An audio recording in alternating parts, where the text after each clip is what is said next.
He wasn't the biggest name coming into this year's draft class, but he's certainly one of them now. Ivar Stenberg has been phenomenal to start the season, and he's been breaking record after record in the SHL with a historic performance so far this season. So on today's show, we're breaking down his game, looking at the stat line, and looking at what he might be in the National Hockey League when he hits his peak.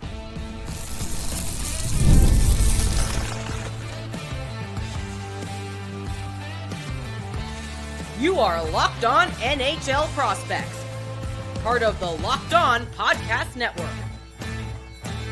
Your team every day. Hello, and welcome back to Locked On NHL Prospects, part of the Locked On Podcast Network, your team every day. On this show, we break down everything prospects related for you 5 days a week, Monday through Friday. I'm your host, Sebastian High, the USA scout over at Elite Prospects. And on today's episode, we're venturing outside of my region as we're taking a hop over to Sweden because a draft-eligible talent there is making waves at the professional level in the SHL.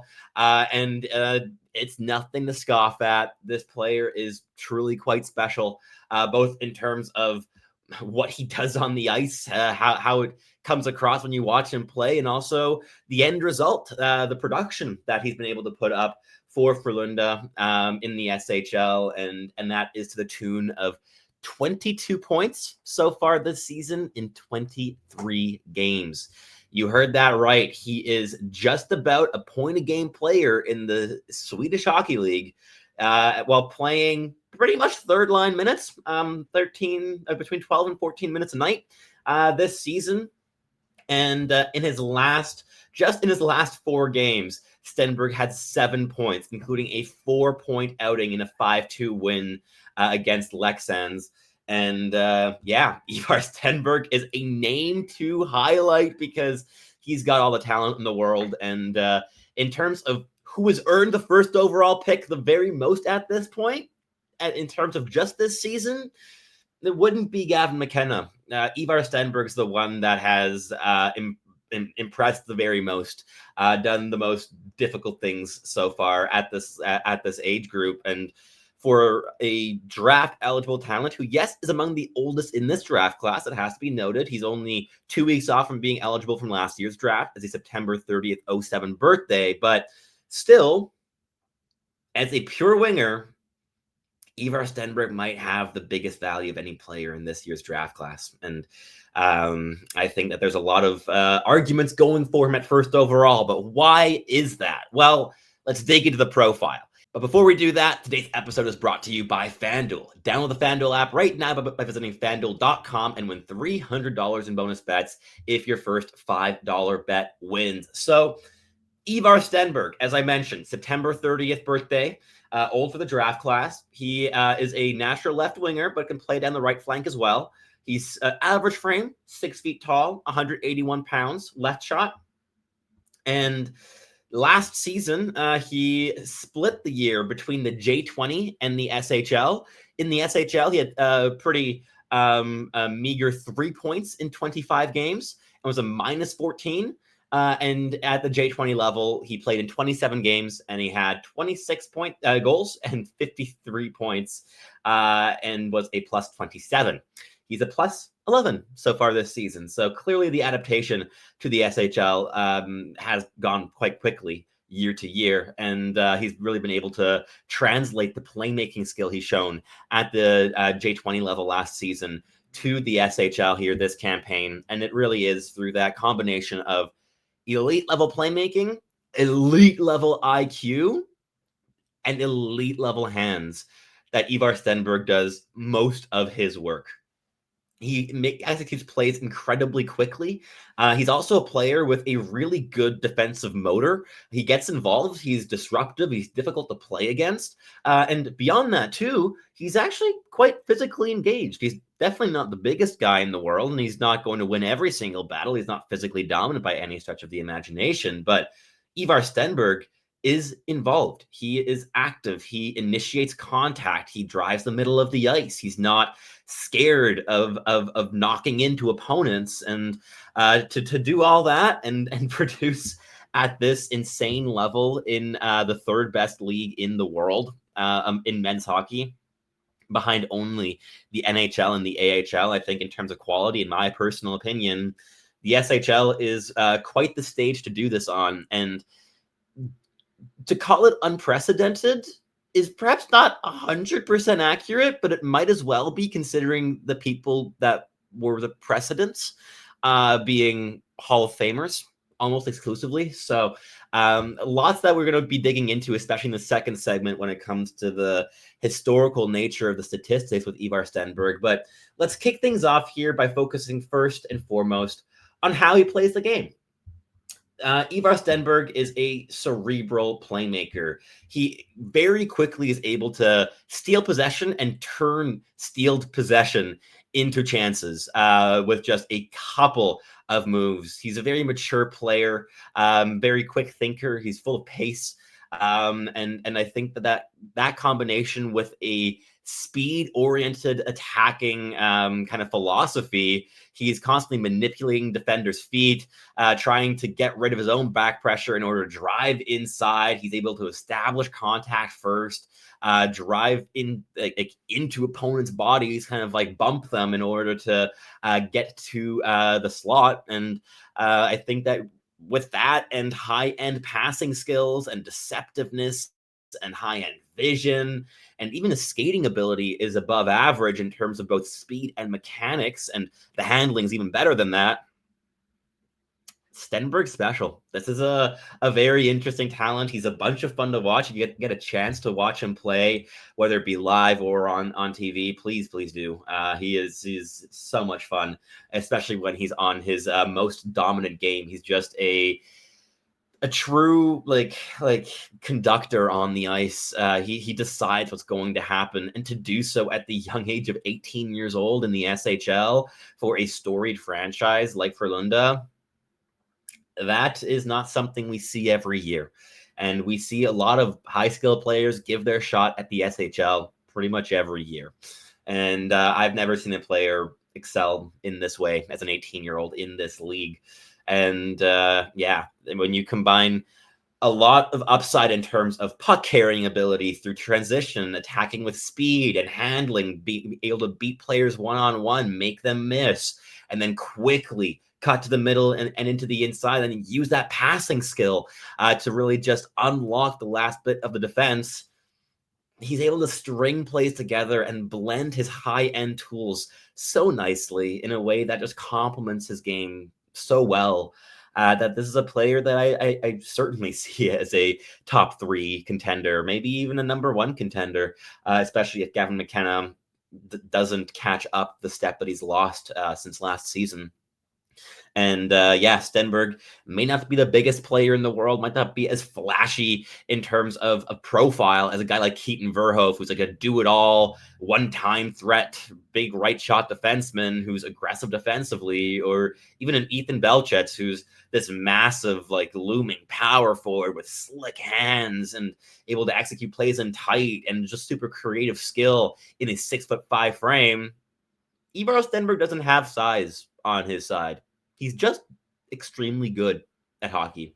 Just very intelligent, very quick processing, very skillful, very creative, and hardworking. And that's the underlying thing here. It's that this isn't just a pure skill guy who's really talented and able to create things out of nothing. He does so in a sustainable manner. He's engaged. He attacks the middle of the ice. He works hard in all 3 zones. He's quite impressive defensively. He's really added on to his strength over the course of the last year, and hopefully that can continue to be the case into the next coming seasons. There's not much not to like with Ivar Stenberg. He really is a kind of do-it-all winger in terms of what we could hope to look for on draft day. But overall, he's an incredibly interesting player that I have a lot of respect and admiration for, and is a guy that I thoroughly enjoy watching play the game of hockey. But that wraps up this first segment. In the next one, we're going to be delving into the statistics as we look at just how historical this campaign truly has been so far. And spoiler alert, very. But before we do that, we got a quick message from our sponsors here at Locked On NHL Prospects. The NBA is back, and there's no better place to get in on the action than FanDuel, the official sports betting partner of the NBA. Even if you missed the start of the game or want to ride the hot hand, FanDuel has live bets on everything from who's going to score next to fourth quarter comebacks. Plus, you can even combine your live bets into a same-game parlay for a shot at an even bigger payout. It's my favorite way to play the game personally because it allows me to combine multiple different predictions into a single swing in order to maximize my potential return. It keeps every single game exciting, especially when your team's making that big late push. Right now, FanDuel's giving new customers $300 in bonus bets when your first $5 bet wins. So head to FanDuel.com to play your game with FanDuel, the official sports betting partner of the NBA. All righty, let's keep this show rolling. Breaking down the game of Ivar Stenberg, the younger brother of Otto Stenberg, the prospect of the St. Louis Blues, who very skilled player in his own right, not to the same extent as his younger brother is, though. Ivar truly is a special talent through and through. But as I was saying, the statistics are nuts, to put it lightly. Ivar Stenberg, 22 points in 23 games. 22 points. Not even looking at the games total, not even looking at points per game. 22 points. That's already something really special. That is 3 points beneath Leo Carlson's season total that got him drafted second overall. That is 4 points beneath Nicholas Backstrom's draft-eligible season that got him drafted to the Washington Capitals.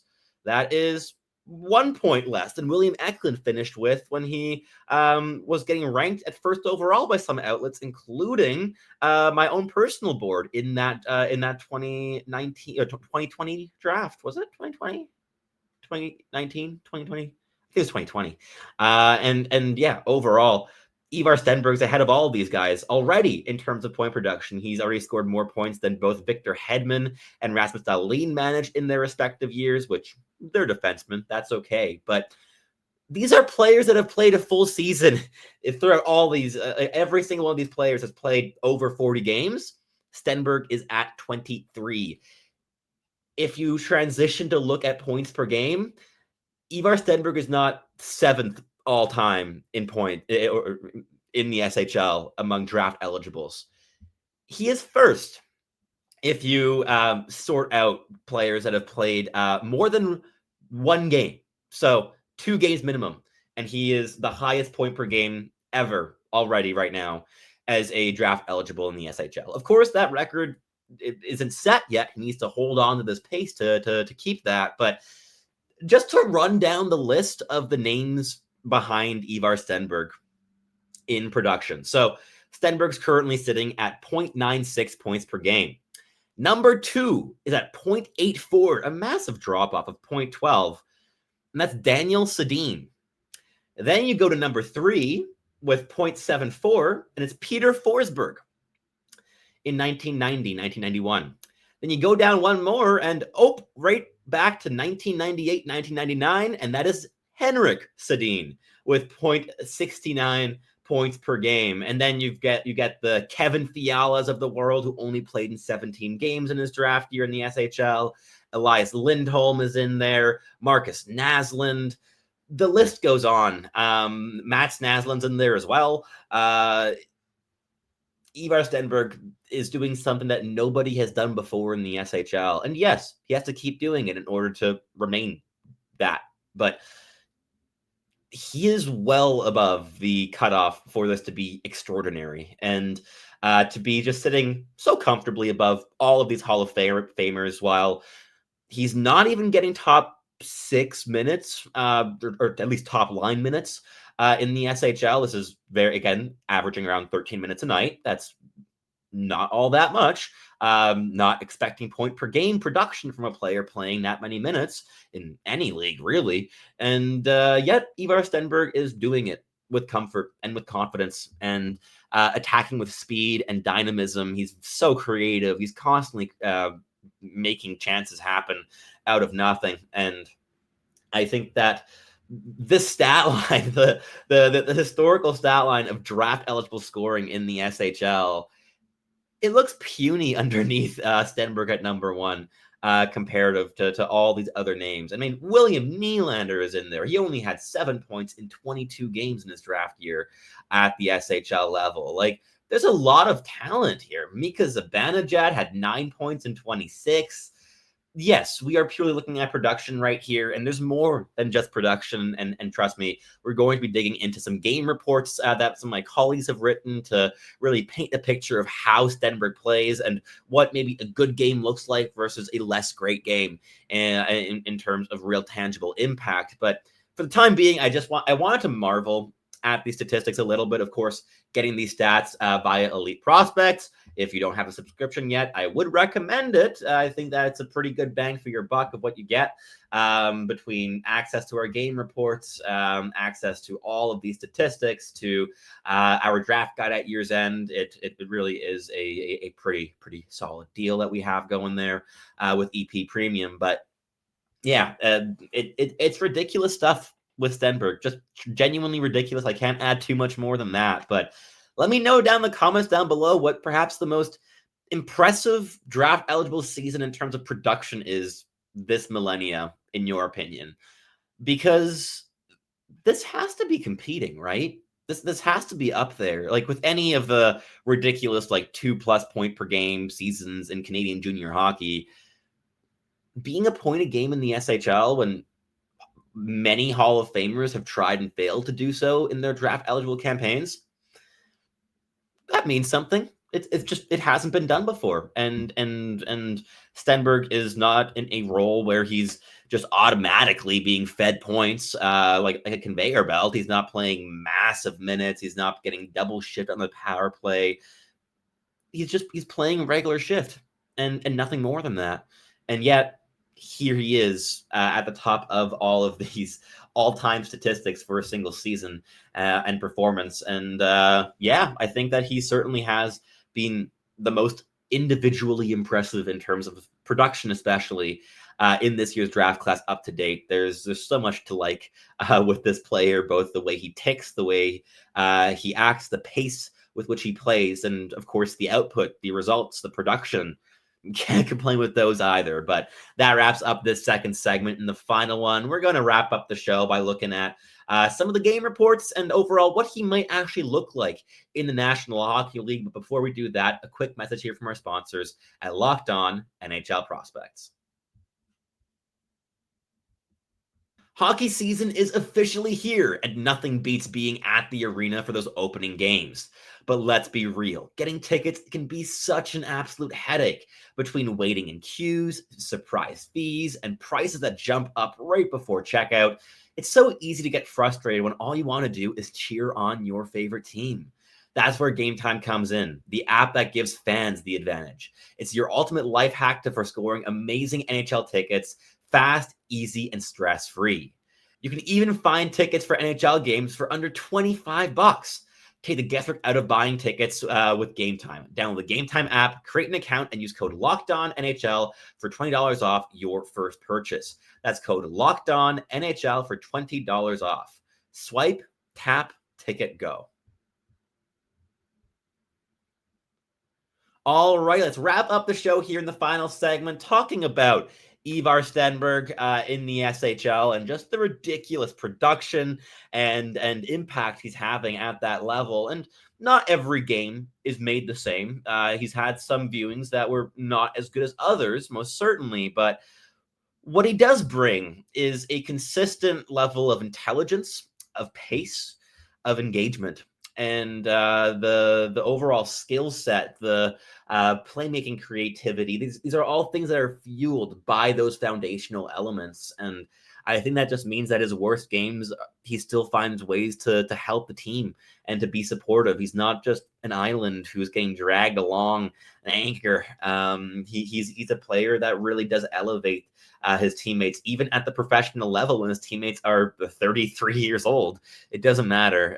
This player has the talent to really make them better. In a November 7th scouting report, Lassi Alanen wrote, "It was Stenberg's playmaking that was the star of the show in this one. Despite being held pointless, he set up a number of high-quality chances for his line mates, whether it was through patience and deception off the rush, or through quick adaptations off the cycle. The quick hands helped, of course, and his ability to maneuver around and through the defender's triangle also shined in certain spots. I thought his efficiency with the puck was also better, especially compared to the tournament opener, even if there were still a few sloppy moments in the defensive zone during longer shifts. It was arguably his best performance in terms of physicality, too, playing well inside contact and along the boards. And overall, these last two performances have been top 5 worthy. Then we have a report from David St. Louis on November 20th in a game against Malmö, where he writes, another good performance from Ivar Stenberg, who connected with teammates instantly in transition, made cycle plays, and drove the net. He established body positioning to shield the puck and separate from defenders, passed under sticks, and took good routes to get the puck in all 3 zones. Capable of battling at the net, making plays on first touch, and turning interceptions into chances, he looked like a complete and highly translatable NHLer. No real weaknesses in his game, except for the lack of elite tools. First line, power play, and maybe even a penalty-killing winger. Then Simon Desjardins, or Briser la Glace on YouTube or on Twitter, wrote in Stenberg's best game of the season, a 4-point display against Lexans on the 22nd of November. Is this the game I finally fell in love with Stenberg? I think so. Despite limited ice time, he showcased outstanding transition plays, constantly carried the puck with speed and poise, used smart routes, attracted and dangled defenders to ultimately secure pretty much every zone entry he attempted. One good example of how effective, smart, and calm he is with the puck happened after he intercepted a pass in the neutral zone. He reset, sent it back to his defenseman behind his net, gained speed through the neutral zone, and caught the pass in motion to complete the zone entry, leading to a 50-second long offensive zone possession. Another successful carry on an odd man rush led to his first of 4 points in that game. Although I am still a bit worried about the possible lack of inside drive at the net front, his translatable game is simply fantastic. He's skilled and one of the smartest players in this draft, if not the smartest. And yeah, that's Ivar Stenberg as well. And in the limited viewings that I've gotten, I've watched him 2.5, 3 times at this point this season. And the intelligence just oozes out every single time you lay eyes on him. And when you pair that with, again, maybe not truly elite level, but certainly high-end handling and passing as well, there's a lot to like in this profile, and his skating is improving. He molds his game after Tim Stützle of the Ottawa Senators really loves to play that high-speed, dynamic game, bursting past defenders, and then using quick hands and deception and a solid bit of timing to beat goaltenders in when through on goal on odd man rushes. And I see those elements with Stenberg. I don't think he's as elite a skater as Tim Stützle by any stretch of the imagination. He's not as fluid. He's not as naturally gifted a skater as Stützle is. But at the same time, he's an above average mover. He's able to hit pretty high speeds. He's quite agile as well. And his hands keep up at every pace his feet can carry him to. And I think that molding his game after a dynamic rush creator like Tim Stützle, that goes a long way in terms of building habits, building this dare, and exploring the bounds of what he can do. And I think that's what impresses me at the SHL level, is that he strikes a very mature balance between pushing himself, trying to check out what his limitations are, where the boundaries are, what can he actually complete, what can he execute at this level, and how can he be responsible? How can he retain possession? How can he help and support his teammates? How can he put his team in a better place? And so often, one of these things coincides with the other, and it's just mutually beneficial. With Stenberg, it feels so natural oftentimes to take just the right amount of risk and be just as aggressive as he needs to be able to challenge his opposition, to force them to think outside the box to contain him, while still being a player who can thrive in a system and be defensively responsible and be in predictable places in the offensive zone where his teammates know he likes to be. I think all these things combine for one of the most projectable talents in this year's draft class, and a player I think is going to end up at first overall on a couple boards at least by year's end. He's that special, and again, the production is historic by every stretch of the imagination. So a lot to love with Ivar Stenberg, and a player that, again, I encourage you to go watch if you haven't yet. And if you have watched him, please let me know what your thoughts are down below so we can get a bit of a conversation flowing. But that wraps things up here for today's episode. I'm your host, Sebastian Hyde, the USA Scout over at Elite Prospects. If you're watching on YouTube, please do leave a comment, like, subscribe. And if you're listening on your favorite podcasting platform, please do make sure to make us your first listen of the day. It's always greatly appreciated. And for your second listen of the day, you can head on over to Locked On Fantasy Hockey, where Flip and Steel break down everything you need to know to build yourself a competitive and sustainable fantasy roster. That is it. That is all. Thank you so much for listening as always, and I'll catch you tuning in again very, very soon.